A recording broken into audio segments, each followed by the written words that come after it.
Welcome to 21st Century Radio. I'm Dr. Zohara Hieronymus. Laura Kortner is our executive producer, and Anita Brockington, our engineer. As regular listeners know, I have spent a lifetime as an activist, and as a broadcaster, have been covering and advocating for sane environmental, social justice, and animal rights policy, from stopping food irradiation to the use and abuse of pesticides, resisting GMOs, and supporting sustainable agriculture options. In more recent years, 21st Century Radio has done programming to stop the tar sands pipeline, fracking, chemtrails, and for 35 years we have fought against weather engineering, a seldom discussed component of Earth changes, and global climate disruption. We did our first show in the mid-'80s on global warming and ozone depletion, and now in the 21st century find ourselves once again not only deeply engaged in the right of all sentient animals to be treated with respect and rights, but exposing the insidious dangers of the newest planet-wide objective to boost the telecom industry profits by insisting on the need for faster wireless connections to connect all things to a data tracking base called the Internet of Things and its horrendous, life-assaulting 5G technology, which uses higher microwave energies than currently used. There will be more satellites, receivers, and transmitters in our local lives, schools, and elsewhere. Thousands of medical and scientific studies on the effects of microwave, RF frequencies, EMF in general, and our ever-increasing wireless ambient background is already shown to diminish the well-being of all biotic life systems, from plants and animals to human beings. Tonight we will dwell on the known and unknown dangers associated with what is called 5G technology. To explain these known dangers, the insidious politics, and the lack of safety studies are two guests. First hour, we will be joined by Patricia Wood, who joined us in 2018 to talk about 5G, fracking, and other environmental dangers.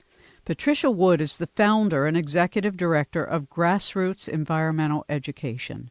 Second hour, we'll be joined by Theodora Scarato, executive director of Environmental Health Trust, ehtrust.org, a scientific think tank with some of the leading experts on 5G and wireless-related issues internationally.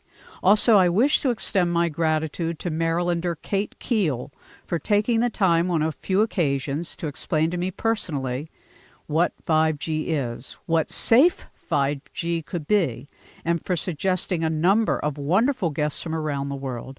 Visit the website she is involved in maintaining at www.safeg.net and www.whatis5g.info. Thank you so much for joining us, Patricia. I'm delighted to be here. You know, the mission of Grassroots Environmental Education, when you go to the website, tells us you inform the public about the health risks of common environmental exposure and to empower individuals to act as a catalyst for change. So first, why don't we start with a bit about the overall worldview your organization has? Well, unfortunately, that view is growing and growing and growing. We have a mission to, as you said, to educate the public about the links between common environmental exposures and human health. And we really focus on the most vulnerable in our society. So we look a lot at how children are being exposed both in their homes and in their school environments.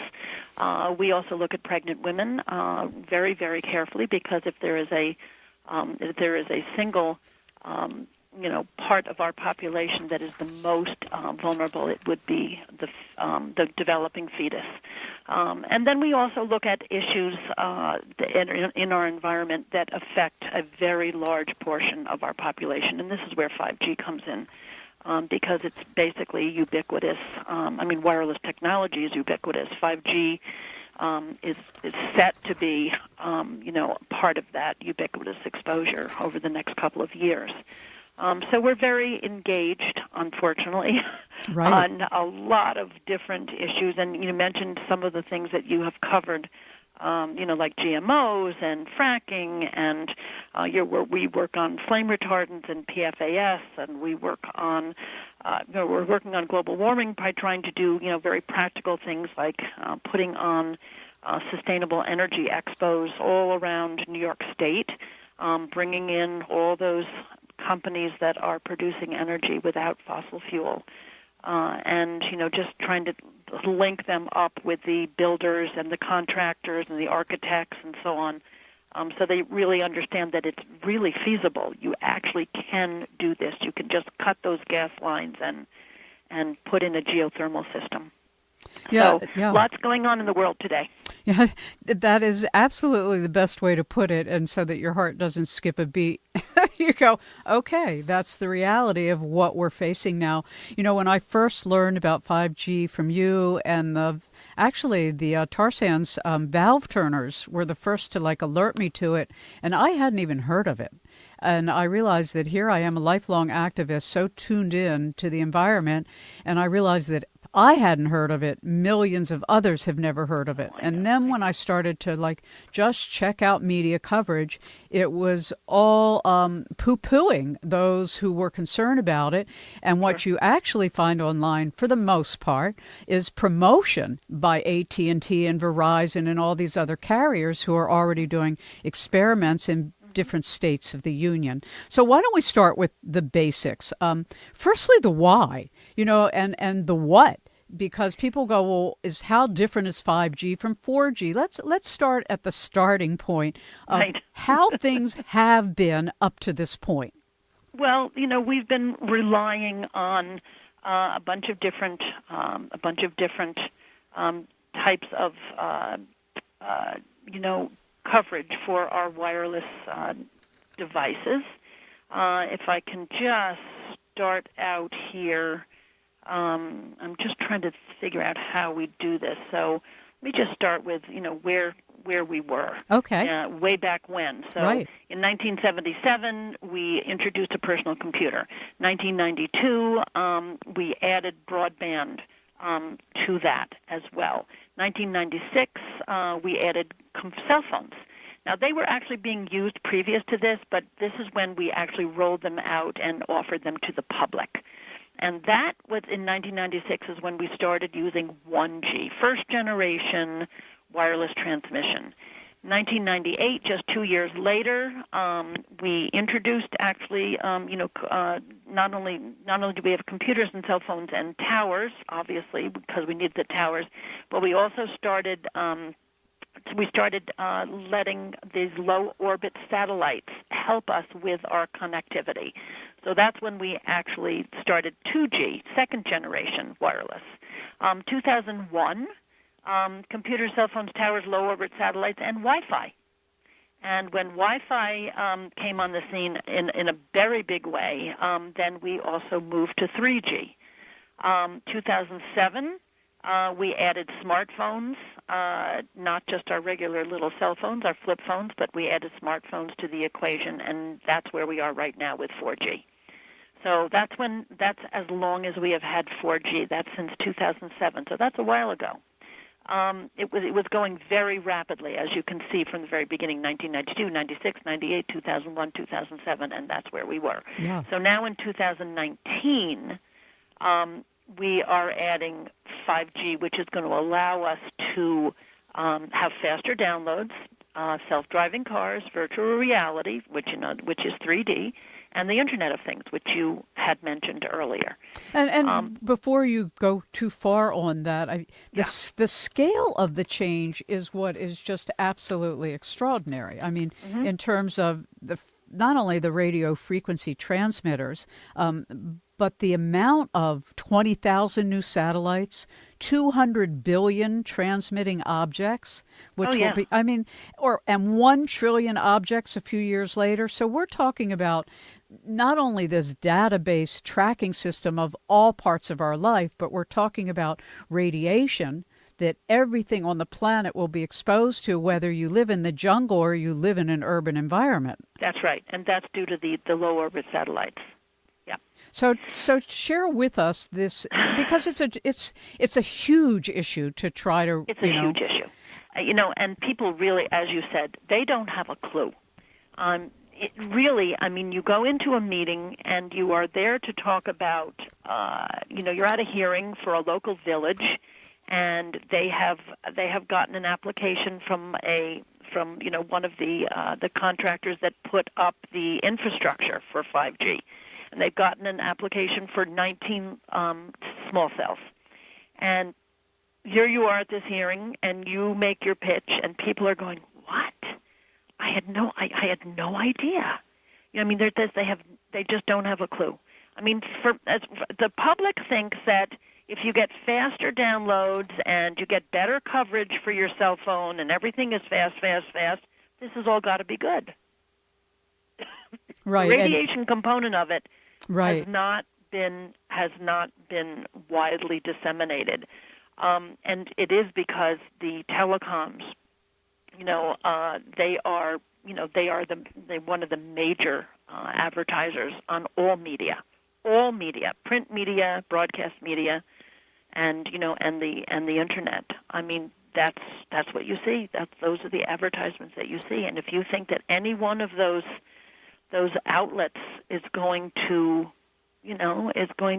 print something or talk about something that is going to make that advertiser pull their business, that's not going to happen. Well, and that's why people don't know about it. Exactly. And the media in this country is so in bed with the corporate structure that, the oligarchy is what it is. We see it in politics. We see it in the environment. We see it in agriculture. It's a war economy is really what all of us have grown up in.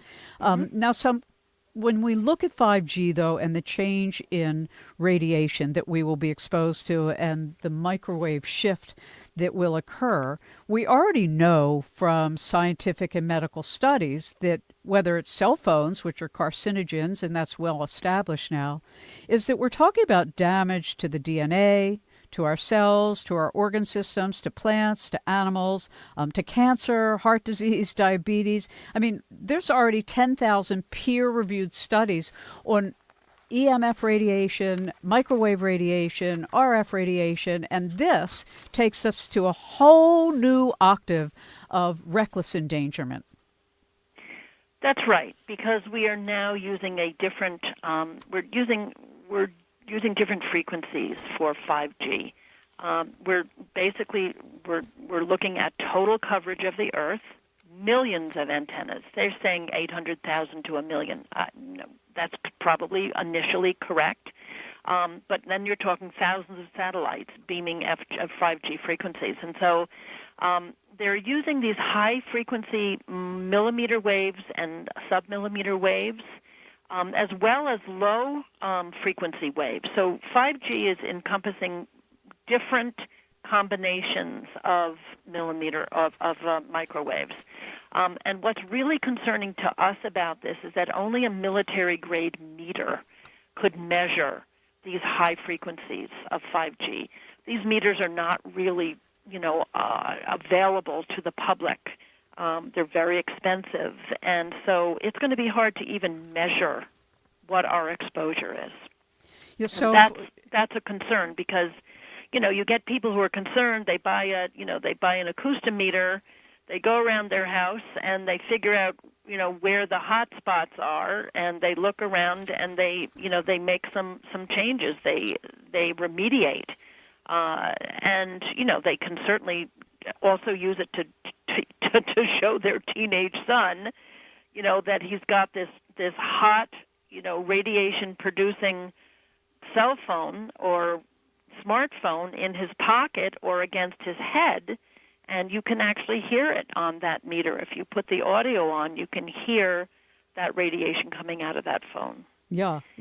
And in this shift, though, from 3 kilohertz to 300 gigahertz, so we're talking about millimeter waves, one of the really troubling realities is that there'll be phased arrays, meaning they'll have to cluster them because the higher the frequency, the shorter the wavelength. So in order to transmit information, you need millions more of them in order to carry the signal, unlike what we're familiar with. So the industry calls that densification. So densification there is going to take place in our neighborhoods now. It's not going to be along the highway or way over in the corner of the village where the water tower is, away from a neighborhood.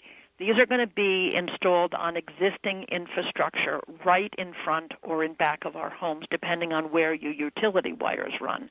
And they're going to be installing them on telephone poles and lighting poles.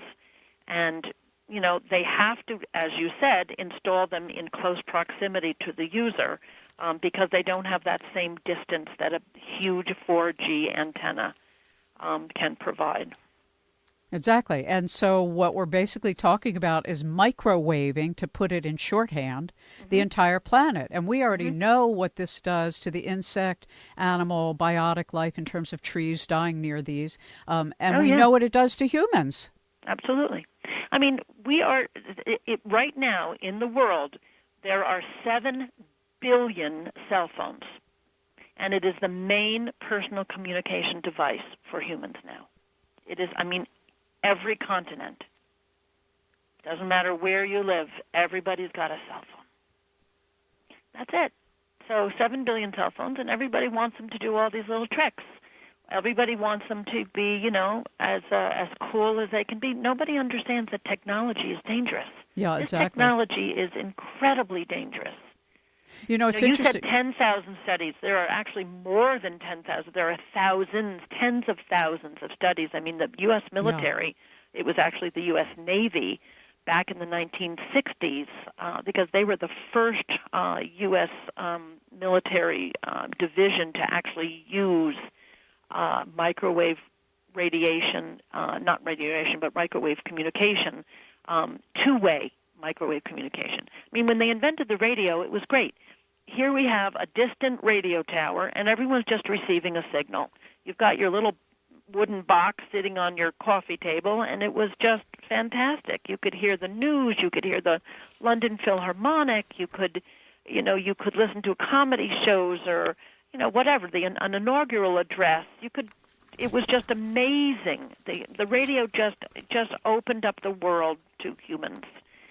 And then we started using the same type of technology for two-way communication. So now we were not only receiving the signal, sometimes from a very distant tower, but now we are actually transmitting, and it's in the transmission of those signals that it's so dangerous for us. Yeah, and we'll come back to that with what, in Europe, they already talk about cell phones as being carcinogens, and they talk to their population. In some countries, I think France now bans cell phones in the schools, not just for health but distraction. But they say kids under 15 should have no more than 1 hour a day of exposure to all of this technology, whether it's a computer, a cell phone, a smart machine, whatever. If you're just joining us. Yeah, well, we're going to take a break and we'll be right back. Patricia Wood is with us. She's the executive director and founder of Grassroots Environmental Education. Learn more about their work at www.grassrootsinfo.org and www.telecompowergrab.org. That's telecompowergrab.org and grassrootsinfo.org.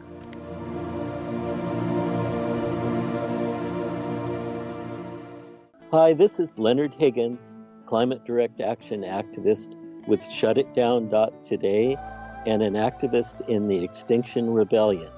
You can learn more about these subjects at ShutItDown.today and xrebellion.org. You are listening to 21st Century Radio with Dr. Zohara Hieronymus.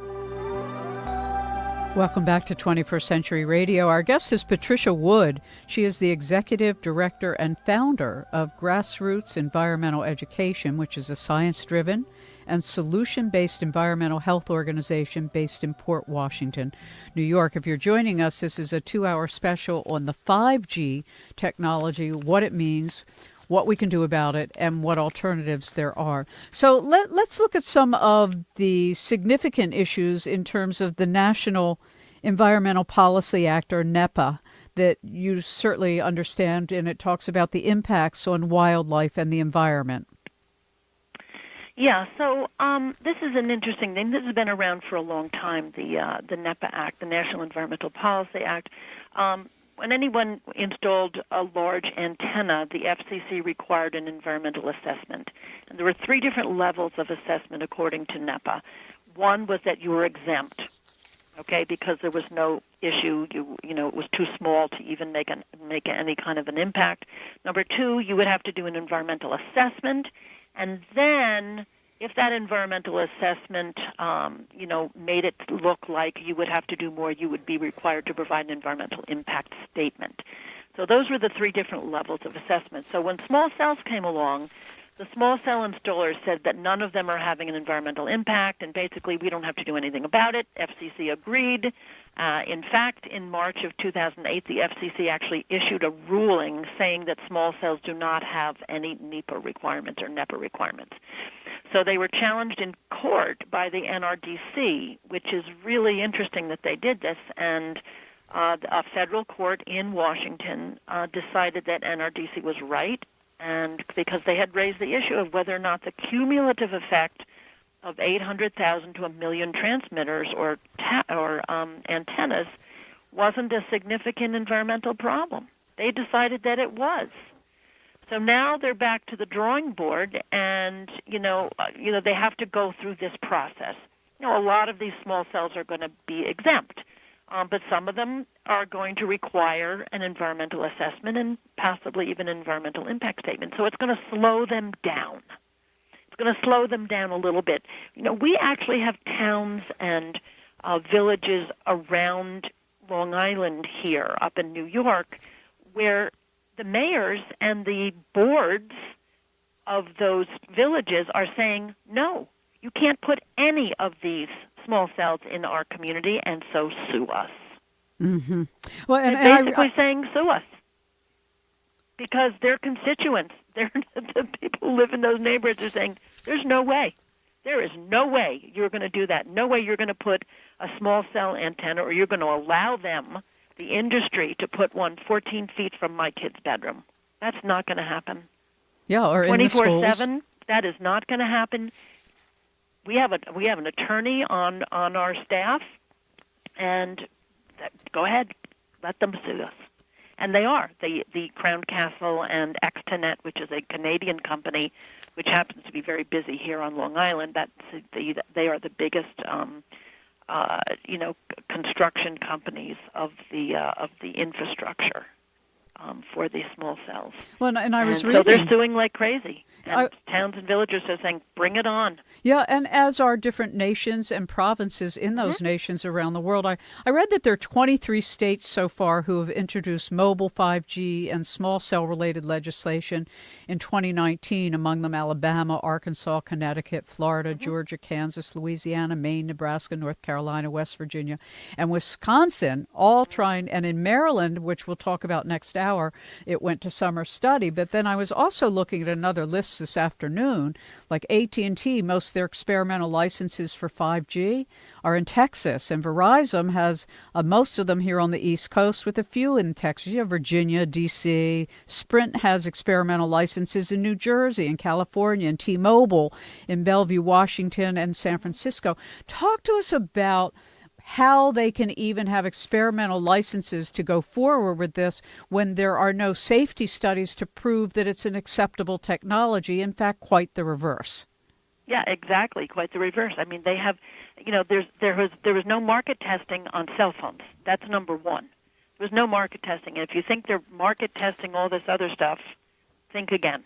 None of this has been tested. You mentioned a whole bunch of states that are moving forward. Connecticut, seems to be the state that is in place to be the number one state to have a complete 5G coverage. Very, very soon. They are moving like crazy. They just passed their legislation to move 5G into the state several months ago, and we have been contacted by a state legislator in Stamford, which is the largest business city in Connecticut, and they will. He wants to have a hearing. He wants to just reverse this thing. He wants to do what New York has just done and what New Hampshire has done, which is to pass a resolution to study the health impacts of 5G. And Oregon, that has passed a bill. Actually, it was a bill to declare a state of emergency in the schools in Oregon because of the amount of radiation in the schools that is being put out from these from these wireless devices that every kid is learning on today. I mean, screen learning is it. This is what we're pushing in this country, is screen learning. And everyone's on a wireless computer or a laptop. Not a laptop, I'm sorry, a tablet. And they're being given Chromebooks and tablets for free by the manufacturers, different school districts, because they're building brand loyalty. It's just, things are just going so fast and so far. It seems like it's just out of reach, out of control for anybody to really do something about it. But the only thing that we can do, like we do with all of these other environmental issues, is to educate the public, because the only thing that's more important than money is public opinion. Well, and when I was reading some of the medical literature, I mean, I was so overwhelmed by this. I thought, oh my God, this is the worst thing since nuclear weapons, and I really believe that. And because when you realize what they're talking about, these arrays of transmitters and hundreds of thousands new satellites, that 5G we know destroys the blood-brain barrier. We know already it causes infertility. We know already it exacerbates or creates depression, anxiety, insomnia, cancer. And this was the thing that just threw me over the edge, Patricia, was when I read that it causes the molecules in water to be displaced. I mean, the human body is 70% water, and in children even more. Yep. And so essentially we're literally talking about the cooking of humanity with electromagnetic frequency. I mean, which they declare is completely safe. And when I did the this, Russian, let's just talk about this for a second. Please the Russian guidelines for human exposure are 100 times lower than the U.S., and Austria is 1,000 times lower than the U.S. If you looked at a bar graph and you were looking at all the countries of the world, you started with the A's and you went from Argentina and Austria and blah blah blah blah blah all the way, and they're just little blips. China's a little bit bigger and Russia's a little bit bigger, but when you get to the United States of America, it's like 100 times higher. The exposure that we allow our population to receive. It's insanity. It's really insanity. And the FCC is they're just moving forward. Just several months ago they came out and declared that they're going to keep their 1996 Telecommunications Act human exposure guidelines, which is just thermal exposures. They're not worried about biological exposures because there's no science. No, there's no science. I mean, we're talking about tens of thousands of studies from credible academic institutions. We're talking about the government's own study, the NIH study that was conducted by the National Toxicology Program, cost taxpayers in the United States $30 million, a 10-year study to determine that, yes, indeed, cell phone radiation causes cancer in humans. And it got the highest rating category, which was that there was clear evidence of carcinogenicity. And what more do they want? What more do they want? I mean, this is not the first time we faced problems like this. At one point in time, DDT and asbestos and tobacco, they were all considered beneficial. And this is the line, that this is fabulous. Look at what's happening. Look at this technology. Look at all the things we can do. But as the research matures and the health impacts become more public, will we really understand this, and will we actually do something about it? I don't know. Are we going to keep making this mistake over and over and over? I mean, I work with somebody up in Albany where I worked with him, young man, early 30s, newborn baby, recently married, and he was diagnosed last Thanksgiving, just a year ago this week, with a parotid gland tumor. And when he walked into Sloan Kettering, his surgeon looked at him and said, "You know this is a cell phone tumor." Now, why doesn't Sloan Kettering say that publicly? Right. Why don't they? Yeah, why don't they? He died about a month ago. Oh, I'm so sorry to hear that. Yeah. And he, because he knew it. He said, "I knew this was a cell phone tumor." Says, I used to talk on the phone to my girlfriend before we were married, and she was going to school out of state or whatever the reason, and he says, I used to fall asleep on it. Fall asleep on your cell phone. I was looking at things people can buy, these little, pockets made by Defense Shield or others where you can slip your phone in it, and it really does take away the radiation, so you don't go sterile, you don't get a tumor. You can put it on airplane mode when you're not using it. I mean, there are ways to protect ourselves already, and there are companies now who care, or at least they recognize there's a way to make some money in the pursuit of people trying to protect themselves, their households, their children, their brains, their reproductive systems, and women who are getting abnormal kinds of breast cancer because so many women carry their cell phone between their breasts or in a bra that's actually designed to carry a cell phone. Has a little pocket in it. Yeah. And if they put it in there with the antennas or the back of the phone against their body, those breast cancer cases, you will actually see a pattern of tumors just underneath the antennas. Well, and brain cancer has increased so dramatically that there's no question that cell phones, and I'm always telling our kids and other young people who don't even have landlines anymore, or adults who are so happy they got rid of their landlines, I'm telling everybody, get your landlines back. And if you use your cell phone, put it in one of these sleeves and don't put it up to your head. Use it, at a distance and don't hold it in your hand. I mean, this is all real. Or people who sit with laptops on their legs and then get tumors in their thighs. That's right. I mean, it seems odd that we have to take to the streets and to the radio waves, right? Yeah. to protect our children. I mean, something is wrong here. It's really an involuntary exposure, which is something that, we should not have to deal with in this country.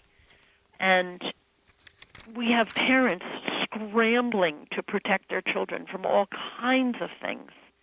And, raising a family today is nothing like it was even 20 years ago. I mean, with the threat of climate change and all the other things that are going on in the world. Oh, it's just a radical time on planet Earth. We need to take our last break of the hour. If you're just joining us, Patricia Wood is with us. She's the executive director and founder of Grassroots Environmental Education in Port Washington, New York. Find them online at www.grassroots, that's plural, info.org, and also go to www.telecompowergrab.org.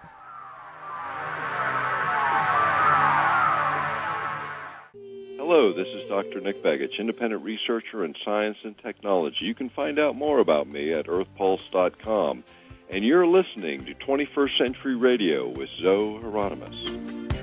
Welcome back to 21st Century Radio. Our guest is Patricia Wood, Executive Director and founder of Grassroots Environmental Education.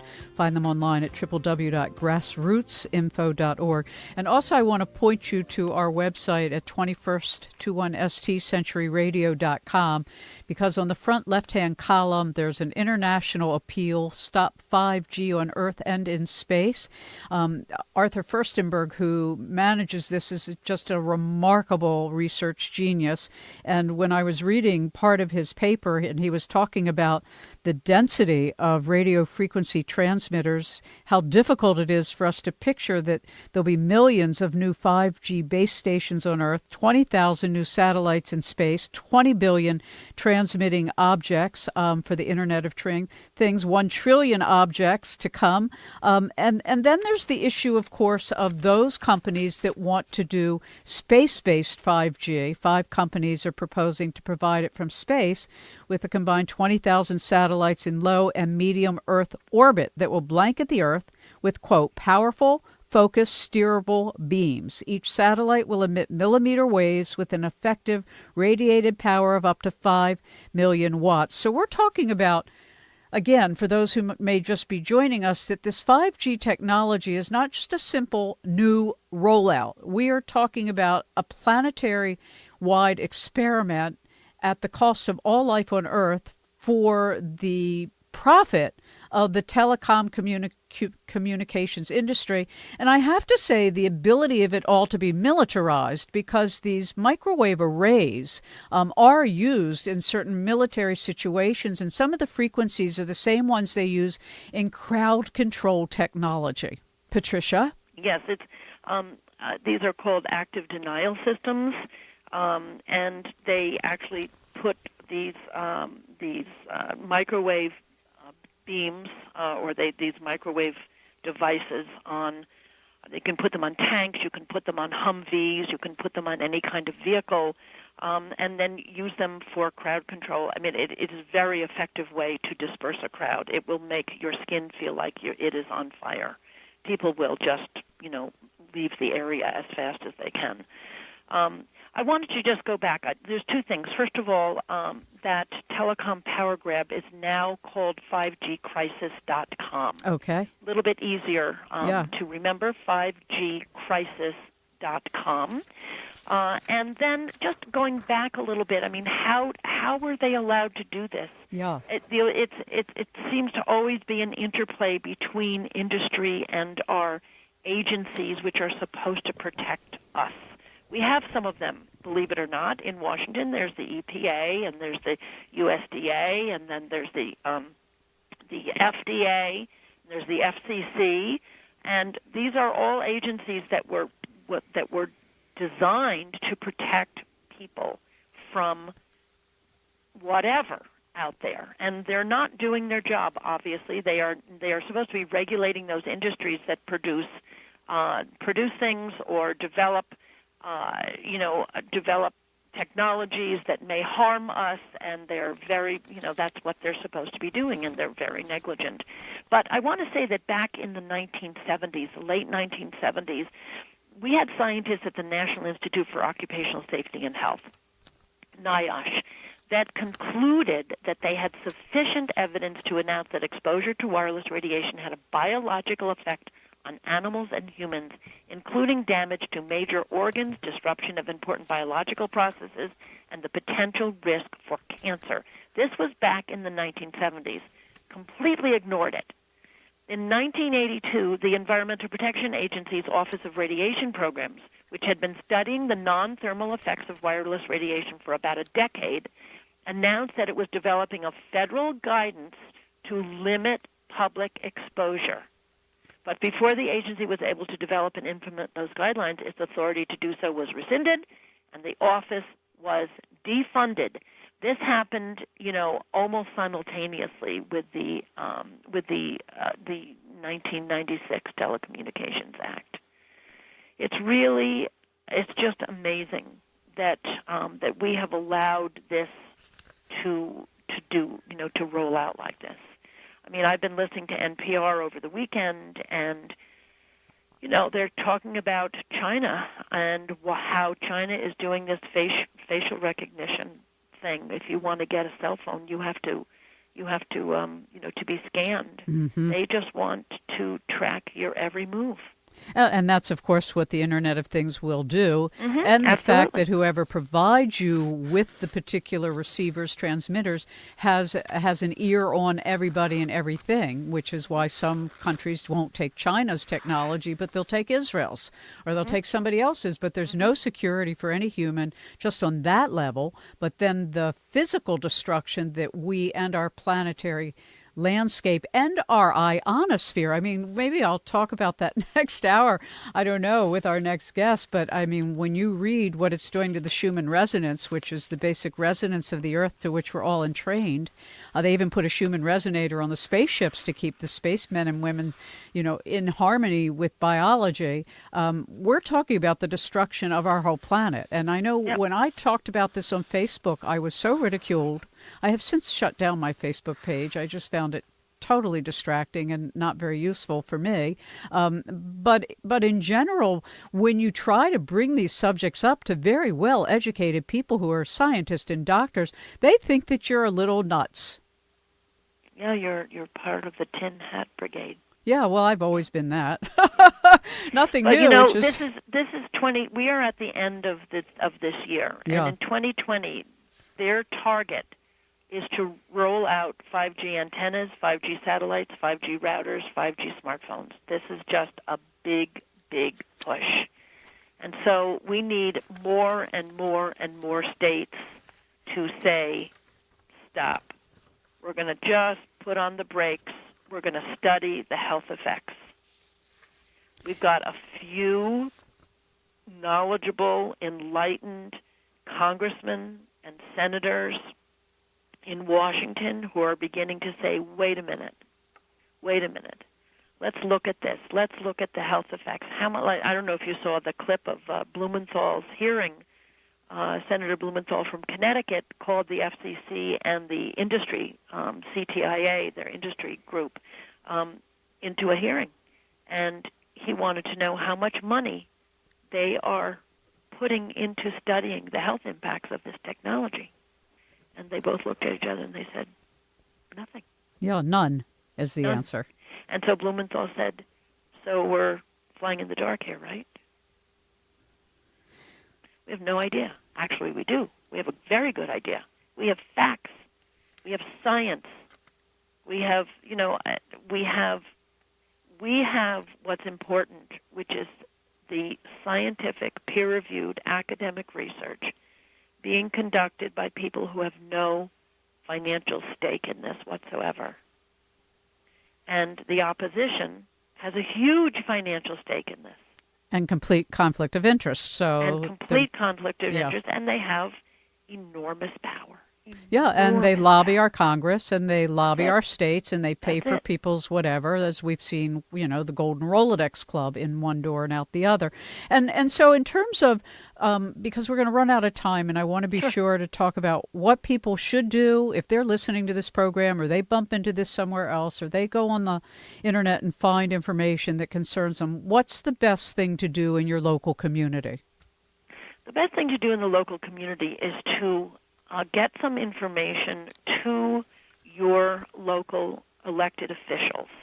You need to make sure that the entire board of trustees, or whatever it's called in your community, and the mayor has the information that they need. Now, we have a lot of that information on 5gcrisis.com. 5gcrisis.com. Probably the most valuable piece on there is a booklet called Wireless Radiation: An Undeniable Risk to Human Health. It's basically just an annotated history of the science, starting at the very beginning, way back when. And it goes through, and then it's cited. There is a list of all these studies, references in the back of that. And the other thing is to provide very credible websites to your elected officials. Some of the information, we have a lot of handouts on 5gcrisis.com, but also just to provide them with the science and some scientific sites like Joel Moskowitz's site, EHT, Environmental Health Trust. Theodoro's going to be on in a few minutes. Right. Speaking about that. They have a lot of science. We have a lot of science. You can go to the babysafesite.org.